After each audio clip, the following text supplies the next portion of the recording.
Praise the lord. ప్రభువైన యేసుక్రీస్తు నామం పేరట మీ అందరికీ శుభములండి. ఈరోజు బైబిల్ ధ్యానంలో సామెతలు 4వ అధ్యాయము 6వ వచనం నుంచి 10వ వచనం వరకు మనం చూద్దాము. జ్ఞానము విడవక ఉండిన ఎడల అది నిన్ను కాపాడును, దాన్ని ప్రేమించిన ఎడల అది నిన్ను రక్షించును. జ్ఞానము సంపాదించుకొనుటయే జ్ఞానమునకు ముఖ్యాంశము. నీ సంపాదన అంతయు ఇచ్చి బుద్ధి సంపాదించుకొనుము.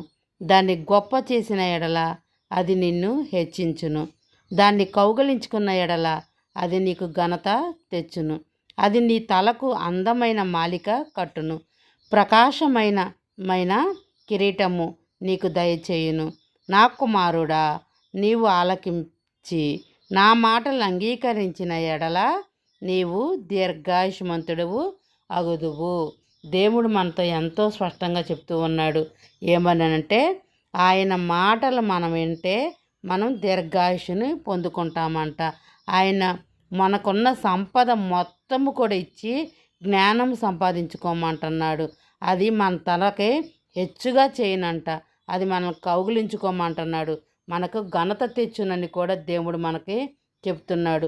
ఎందుకంటే జ్ఞానమునకు మూల ఆధారము ఆయనై ఉన్నాడు. కాబట్టి మనము ఈలోక జ్ఞానము కాకుండా దైవికమైన జ్ఞానంతో మనం నింపబడదుము గాక. ఆమేన్.